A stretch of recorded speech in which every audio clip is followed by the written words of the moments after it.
ನಮಸ್ತೆ. ಕಾಶ್ಮೀರಿ ಪಂಡಿತ್ ಸಮುದಾಯದಲ್ಲಿ ಹುಟ್ಟಿ ಇಂಗ್ಲೆಂಡಿನ ಪ್ರತಿಷ್ಠಿತ ವಿಶ್ವವಿದ್ಯಾಲಯಗಳಲ್ಲಿ ಓದಿದ ನಮ್ಮ ಭಾರತದ ಮೊದಲ ಪ್ರಧಾನಿ ನೆಹರು ಅವರು ಸಮಾಜವಾದದ ಮೇಲೆ ಬಹಳಷ್ಟು ಆಸಕ್ತಿ ಹೊಂದಿದ್ರು.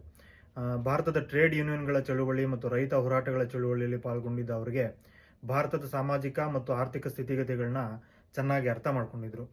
ಪರ್ಬತ್ ಕಡದ ರೈತ ಚಳುವಳಿ ಮೂಲಕ ರೈತರ ದಯಾನಿಧಿ ಸ್ಥಿತಿಗಳ ಬಗ್ಗೆ ಅವರಿಗೆ ಅರಿವಾಗಿತ್ತು. ವೈಜ್ಞಾನಿಕ ಸಮಾಜವಾದ ಮಾತ್ರ ನಮ್ಮನ್ನು ನಿರ್ದಿಷ್ಟ ಗುರಿಗಳೆಡೆಗೆ ಕರ್ಕೊಂಡು ಹೋಗುತ್ತೆ ಅನ್ನೋದನ್ನ ಅವರು ಅರ್ಥ ಮಾಡ್ಕೊಂಡಿದ್ರು. 1927ರಲ್ಲಿ ಅಂಬೇಡ್ಕರ್ ಅವರು ಮಹಾರ್ ಸತ್ಯಾಗ್ರಹದಲ್ಲಿ ಪಾಲ್ಗೊಳ್ಳುವ ಮೂಲಕ ಅಸ್ಪೃಶ್ಯ ಸಮುದಾಯಗಳ ಮೂಲಭೂತ ಹಕ್ಕುಗಳ ಕುರಿತು ರಾಜಕೀಯ ಸಂಘಟನೆಗಳು ಚಿಂತಿಸಲೇಬೇಕಾದಂಥ ಅನಿವಾರ್ಯತೆಯನ್ನು ಸೃಷ್ಟಿ ಮಾಡಿದ್ರು.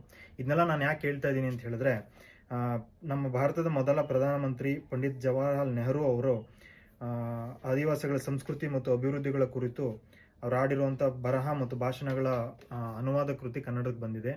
ಇದರ ಅನುವಾದ ಮಾಡಿರೋದು ಮತ್ತು ಸಂಪಾದನೆ ಮಾಡಿ ಅನುವಾದ ಮಾಡಿರೋದು ಡಾಕ್ಟರ್ ಎಸ್ ಪ್ರಭಾಕರ್ ಅವರು. ಡಾಕ್ಟರ್ ಎಸ್ ಪ್ರಭಾಕರ್ ಅವರು ಆದಿವಾಸಿಗಳ ಕುರಿತು ಬಹಳಷ್ಟು ಅಧ್ಯಯನ ನಡೆಸಿರುವಂಥವ್ರು. ಇದು ರಾಜಕೀಯ ಚಿಂತನೆಗಳ ಬಗ್ಗೆ ಇಂಟ್ರೆಸ್ಟ್ ಇರೋರಿಗೆ ಬಹಳ ಒಳ್ಳೆ ಪುಸ್ತಕ ಆಗುತ್ತೆ. ಸೊ ಇದ್ರ ಬೆಲೆ ₹200 ನಮ್ಮ ಬಿಟಲ್ ಬುಕ್ ಶಾಪ್ನಲ್ಲಿ ಲಭ್ಯ. ದಯವಿಟ್ಟು ಬಂದು ಕೊಂಡ್ಕೋಬೋದು, ಅಥವಾ ನಿಮ್ಮ ಮನೆ ಬಾಗಿಲಿಗೆ ತರಿಸ್ಕೋಬೇಕು ಅಂದರೆ ನಮ್ಮ ವೆಬ್ಸೈಟ್ಗೆ ಹೋಗಿ ಆರ್ಡ್ರ್ ಮಾಡಿ, ಅಥವಾ ನಮ್ಮ ವಾಟ್ಸಪ್ ನಮಗೆ ಆರ್ಡ್ರ್ ಕಳಿಸಿದ್ರು ಸಾಕು, ನಾವು ಕಳಿಸ್ಕೊಡ್ತೀವಿ. ಧನ್ಯವಾದ.